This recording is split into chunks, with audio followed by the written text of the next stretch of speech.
Ang kwentong ito ay hango sa totoong buhay. Karanasan ito ng kaibigan ng pinsan ko na si Aris, di tunay na pangalan.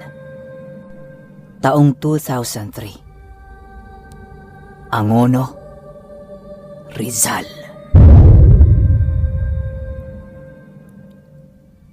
Magandang araw, Pinuno. Tawagin mo na lang ako sa pangalang Aris. Nais kong ibahagi ang isang di pangkaraniwang karanasan ko tungkol sa mundo ng lihim na karunungan.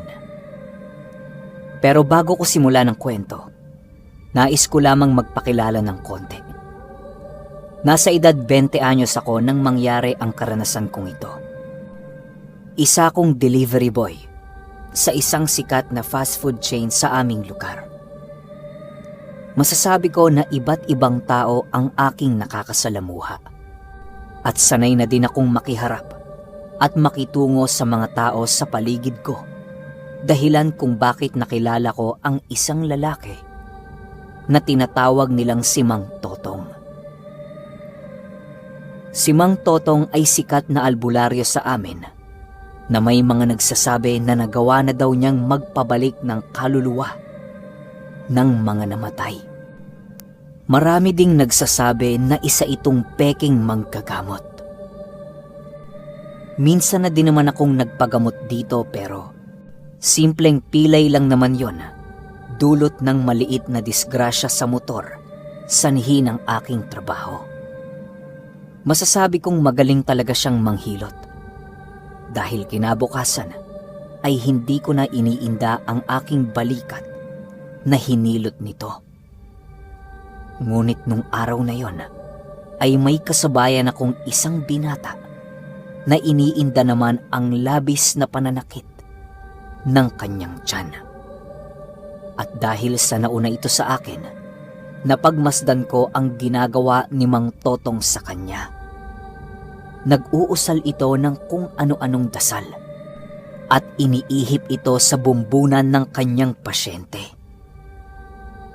May kung ano siyang hawak na patpat na ipinapalo-palo niya sa parte ng katawan ng kanyang pasyente. Hindi naman yon kalakasan. Pero nang itapik niya ito sa bandang tiyan ng binata, ay bigla itong namilipit sa sakit na para bang sinasaksak ng kung ano. Inalis ni Mang Totong ang patpat at nawala ang sakit pero nung idikit niya ulit ito, muli na namang namilipit ang lalaki. Sabihin mo sa akin, iho, may nakaalitan ka ba? Tanong nito. Tumugon naman ang lalaki ng, "Hindi ko po maalala, Manong eh." At agad na nagwika si Mang Totong ng, Kinukulam ka, iho. nanlaki ang mga mata ko dahil ito na ang pinakahinihintay kong masaksihan. At dahil nung mga oras na yon, wala nang ibang pasyente si Mang Totong maliban sa aming dalawa. Nagpasya kong manatili upang manood. Tila hindi ako napapansin ni Mang Totong. Ang akala siguro niya ay kasamahan ako nung lalaking ginagamot niya. At agad niyang sinimulan ang panggagamot niya sa lalaki. Nanonood ako sa kanyang ginawa hanggang sa tawagin niya ako upang hawakan ang mga paa ng binata na agad ko namang sinunod. Kahit anong mangyari, huwag mong bibitawan ang mga paa ng kasama mo. Maliwanag ba? Wika nito. Opo, Mang Totong. Maliwanag po. Mautal-utal kong sagot. At nag-umpisa ng mag-usal ng kung anong dasal itong si Mang Totong. Hindi ko maunawaan ang mga yon. At pabulong din kasi ang ginagawa niyang pag-uusal. Hanggang biglang nagpupumiglas ang lalaki at lalo kong hinigpitan ang paghawak sa kanyang mga paa. Nangingisay ito na parang kinukuryente. at bigla na lamang nawala ng malay. Iho, bitawan mo na ang mga paa niya at maupo ka na sa upuan mo. Maghintay ka na lang at manood sa mga gagawin ko. Wika nito. Agad naman akong bumalik sa upuan ko at pinagmasdang mabuti ang kanyang mga ginagawa. Inihipan niya ito sa noo at naupo sa harap ng lalaki. Sabay tanong ng, Sino ka? At bakit mo ginagambala ang lalaking ito? Nang biglang nagising yung lalaki at nagsalita. Napatayo ako sa aking kinauupuan nang marinig ko ang boses nito. Boses ng isang bruha. Nasaan ako? At bakit hindi ako makagalaw? Sino ka? Pakawalan mo ako rito! Wika ng kung sinong nilalang ang nasa katawan ng lalaki. At muling nagtanong si Mang Totong sa kanya. Sino ka? Ano ang kasalanan sa iyo ng taong ito? Laking gulat ko nang biglang dinuraan ng lalaki si Mang Totong at nagwika ito ng, Hindi ako magsasalita! Ikaw sino ka ba? Ipakita mo sa akin yung mukha mo! Wika nito. Matigas ka. Tingnan natin kung hanggang saan yung tigas mo. Wika ni Mang Totong at naglabas ito ng isang palito ng posporo mula sa kanyang bulsa. Isiningit niya ito sa pagitan ng daliri ng mga paa ng lalaki. Agad na naghihiyaw ang kung sinong nilalang na nakasapi sa katawan ng lalaki. Oh, masakit. Hindi pa nga kita inaano eh. Wika ni Mang Totong, sabay tawa. Inihipan niya ang kanyang daliri at inilapat sa palito na nakasingit sa daliri ng pasyente niya. Lalong lumakas ang paghiyaw nito at nagwika ng, Masakit! Itigil mo na yan! Pakiusap! Itigil mo na ang ginagawa mo! Nakukuryente ako! Wika ng tinig na nakasanib sa lalaki. Ititigil ko lang ito kapag sinabi mo sa akin kung ano ang kasalanan ng lalaking ito sa iyo at kung sino ka. Tugon ni Mang Totong. O na! Magsasalita na ako! Magsasalita na ako! Nagmamakaawang tugon ng nakasanib. At ayon sa nakasanib, kinulam niya ang lalaking yon dahil sa kabastosang ginawa nito sa kanyang apo. Nang minsang magkasabay sila sa sasakyan, pasimple nitong hinipuan ang dalaga. Dahilan para magalit ito sa lalaki. Pero sa halip na humingi ng paumanhin, ay nagalit pa ang lalaki at minura-mura pa ang dalaga. Matapos magkwento ng tinig na nakasanib sa lalaki, ay napalingon sa akin si Mang Totong at nagsalita ng, Abay, may pagkabastos pala itong kasama mo. Wika nito.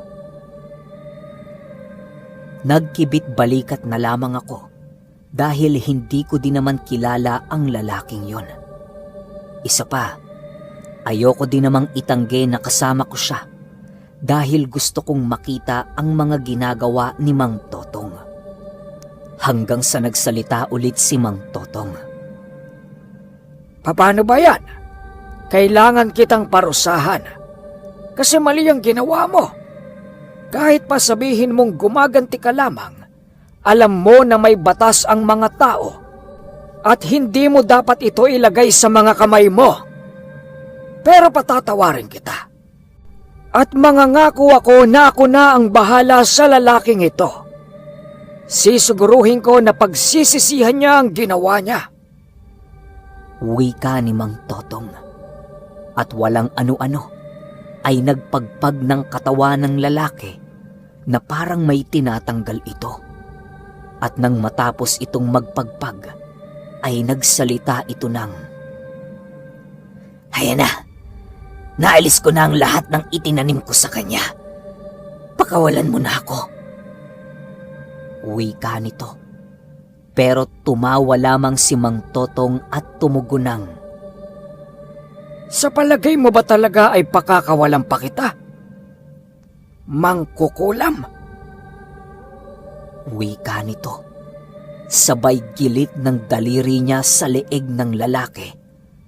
At bigla na lamang nanayo ang balahibo ko dahil yung boses ng lalaki ay yung parang nalulunod na nakakalunok ng tubig. Matapos nun ay nawalan ulit ng malay ang lalaki at inihipan ni Mang Tonyo ang kanyang mga palad at inilapat sa magkabilang tenga ng lalaki. At nung nagkamalay ulit ito, tinanong siya ni Mang Totong kung may nararamdaman pa ba siyang sakit sa katawan. At tumugon naman ito na mabuti na ang kanyang pakiramdam at nawala na din ang sakit ng kanyang tiyan. Pero laking gulat ko na lang nang bigla siyang sinuntok sa sikmura ng matandang manggagamot. Dahilan para mapaluhod siya sa sakit at nagwika si Mang Totong ng, Ilagay sa tamang lugar ang init ng katawan. Alam mo ba na dahil dyan ay nakapatay ako ng isang tao na kung tutuusin ay ginawa lang ang nararapat dahil sa kabastusan mo? Pasigaw na sabi ni Mang Totong at nahihiya namang tumugon ang lalaki. Pasensya na po, Manong.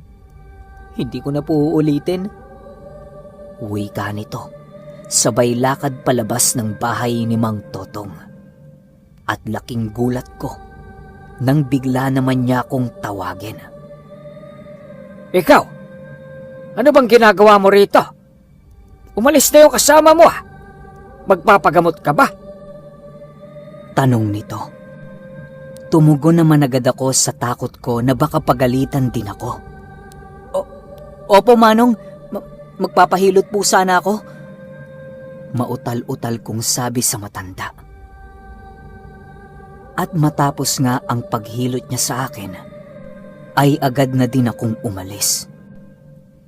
Iniisip ko pa din ang mga nasaksihan ko. Kahit na lumipas na ang ilang araw, ay nakikita ko pa din sa isipan ko ang mga ginawa ni Mang Totong. Ngunit, hindi lang doon nagtapos ang mga karanasan ko. Dahil isa naman sa mga crew na pinasukan kong fast food chain ang ginagampala daw ng isang kapre. At dahil sa hindi naman naniniwala ang ilan sa mga kasama ko, wala sa kanila ang naglakas loob upang tulungan ang babae. Naaawa na ako sa kanya dahil kitang-kita na sa itsura niya ang pagkabalisa at hindi na din siya makapagtrabaho ng maayos. Kaya kinausap ko siya at sinabi ko na may kilala kong isang manggagamot na maaaring makatulong sa kanya. Sinamahan ko siya sa bahay ni Mang Totong. Tamang-tama dahil wala pa itong pasyente. Magandang gabi ho, Mang Totong. Hihingi sana ako ng tulong para sa kaibigan ko Kasi ginagambala ng kapre. Bungad ko dito at agad niya kaming pinapasok at pinaupo niya ang kaibigan ko sa isang plastik na upuan. Agad na tinanong ng mga bagay-bagay kagaya ng kung ano ang kanyang nararamdaman at mga nangyari sa kanya. Isinalaysay naman ng kasama ko ang mga karanasan niya at laking gulat ko dahil sa sinabi ng kaibigan ko na ginamit ng kapre ang kanyang katawan. Tiningnan ako ni Mang Totong at nagtanong ito ng, Gusto mo bang makatulong? Halika, ikuha mo ko ng mga gagamitin ko. Wika nito at agad ko namang sinunod ang kanyang mga ipinag-utos. Hanggang sa nagsimula na ang gamutan. Kagaya ng ginawa niya sa lalaki, dinasalan niya din ito at nawala ng malay ang kasama ko. Paggising nito ay agad naman itong nagpalingalinga. Nagtaka ko dahil iba na ang kinikilos nito, na para bang isang malaking tao ang nakaupo sa upuan at umaaktong humihit-hit ng sigarilyo. Mas lalo pa akong kinilabutan nang nagbuga ito ng usok. Napatayo ako at akmang aalis na sana, pero pinigilan ako ni Mang Totong. Huwag kang aalis to. Kailangan ko pang tulong mo dito. Wika nito. At kahit takot na ako, nanatili akong nakaupo sa isang sulok. At animoy, parang gustong tumakas ng aking kaluluwa sa aking katawan nang marinig kong magsalita ang kasama ko. Dahil napakalaki ng tinig nito na parang nanggagaling sa ilalim ng lupa. Nasaan ako? At sino ang pangahas na nagtali sa akin dito? Wika nito. Alam ko sa sarili ko na hindi yun ang boses ng kasama ko. Dahil bukod sa babae ito, ay napakaliit din ang boses nito. Nandito ka sa bahay ko, kapre. At nahuli na kita. Kaya kung ako sa iyo ay magsasalita na ako. Sabihin mo, ano ang kailangan mo sa babaeng ito? Wika ni Mang Totong at napatingin sa kanya ang kasama ko. Sino ka? At bakit napakaliwanag ng mukha mo? Pakawalan mo ko rito! Wika nito habang umaakto na parang nakagapos ang mga kamay. Pero alam ko na hindi siya tinali ni Mang Totong. Hindi ka makakalis dyan sa kinauupuan mo. Hawak na kita. At kung gusto mo pang mabuhay, pakawalan mo ang babaeng ito at tigilan mo na ang panggagambala sa kanya. Utos ni Mang Totong. Pero tumawa lang ng malakas ang nilalang, sabay wika ng, alam ko na kung sino ang humuli sa akin. Totong kaibigan, pakawalan mo na ako. Alam ko naman na di mo ko kayang patayin eh. Magkaibigan tayo, di ba? Wika ng nilalang kay Mang Totong. Oo, magkaibigan tayo. Pero nangialam ka na naman ng mga mortal. At talagang, ginamit mo pa ang katawan? Sa palagay mo ba, palalampasin ko ang ginawa mo? Kaya kung gusto mo pang mabuhay, pakawala mo na ang babaeng ito at tigilan mo na ang paggagambala sa kanya. Tugon ni Mang Totong. Ngunit nagmatigas pa din ang kapre.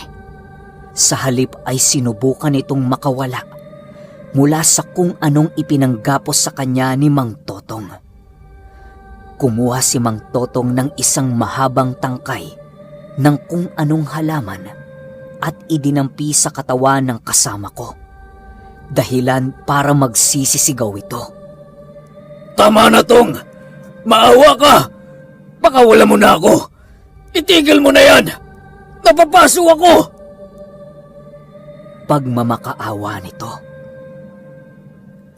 Kung ganon, titigil lang ako kapag pinakawala mo na ang babaeng ito at titigil ka na sa panggagambala ng kahit na sino man. Tumangu-tangu lang ang kasama ko. Animoy, meron itong kinakalas na lubid mula sa katawan nito. At nang matapos ng magkalas ng nilalang, kaagad itong nagwika ng, Haya na, tapos ko nang tanggalin yung tali ko sa kanya. Pakawalan mo na ako, Tong. Pero ngumiti lang si Mang Totong at nag-ihip ng dasal sa kanyang daliri at itinarak ito sa dibdib ng kasama ko na agad namang nangisay at nawala ng malay. Yan ang napapala ng mga lapastangang nilalang. Dapat sa inyo ay pinapatay. Wika ni Mang Totong. Maya-maya pa ay nagkamalay na ang kasama ko. Agad din siyang pinainom ni Mang Totong ng dinasalang tubig at pinagpahinga saglit. Binigyan din siya ng pangontra upang hindi na maulit pa ang nangyari sa kanya. Laking pasasalamat ng kaibigan ko dahil nagamot siya ni Mang Totong. Nawala na rin daw yung pakiramdam niya na may dumadagan sa kanya tuwing gabi at nagbalik na sa dati ang mga kilos niya. Hindi na siya nagiging balisa at nagiging palatawa na din siya. Masaya ako dahil muli akong nakatulong sa iba. Ngunit, hindi ko akalaing maging ako din pala ay makakaranas ng hindi magandang karanasan sa mga hindi nakikita. Isang gabi, habang pauwi ako ay may nakasalubong akong isang matandang babae. Kamuntikan ko na siyang mabangga. Dahil sa gulat ay nasigawan ko ito at tiningnan ako nito ng napakasama. Wala namang nangyaring kakaiba nung dumating ako sa bahay.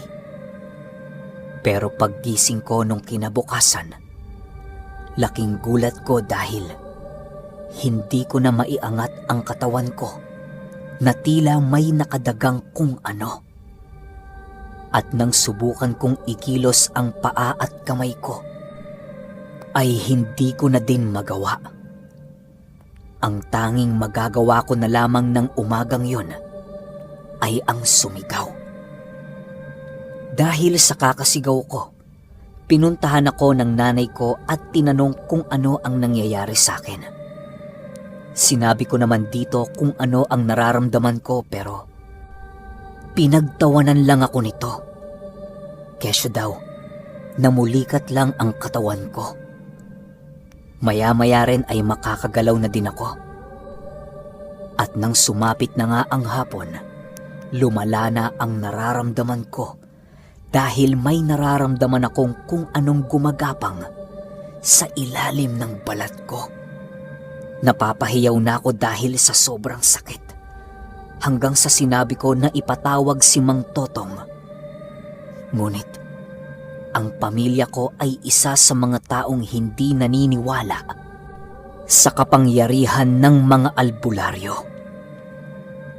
Laking pasasalamat ko na lang din dahil dumating yung kaibigan ko. At ito ang pinakiusapan ko na puntahan si Mang Totong upang tulungan ako. Agad naman itong ginawa. Sinundo nito si Mang Totong at dinala sa bahay. Pagpasok pa lamang ni Mang Totong ay agad niyang nakita ang isang insekto na nakadapo sa kisame ng aking kwarto. Hinuli niya ito at tiningnan ang mga paa. Nakita niyang may sinulid na nakatali sa itaas ng mga paa nito. Nakapagtanim na ng sumpa ang mambabarang sa katawan mo, Aris. At mabuti na lamang, hindi pa masyadong kalat ang sumpa. Wika nito at agad siyang naglabas ng kanyang mga gamit mula sa kanyang maliit na bag. Nagsimulang magpausok ng insenso sa loob ng kwarto ko at sinabihan ang mga magulang ko na lumabas ng silid dahil wala naman silang maitutulong. Ang naiwan lamang ay ang kaibigan ko, ako, at si Mang Totong. Habang naghahanda si Mang Totong ay nagwika ako ng, Mang Totong, hindi ko akalain na mararanasan ko din ang mga nakita ko nung nanggagamot ka. Ngumiti lamang ito at nagsalita ng, Hindi maganda ang mararanasan mo. Mawawalan ka ng malay at posibleng magising sa sobrang sakit kaya tiisin mo, ha? Wika nito at tumango naman ako bilang tugon. Nagsimula na nga siyang mag-usal ng mga dasal at iniihip ito sa akin. Unti-unti ay nakakaramdam ako ng pagbigat ng mga talukap ng mata ko. At napapikit ako. Hanggang sa tuluyan na akong nawala ng malay.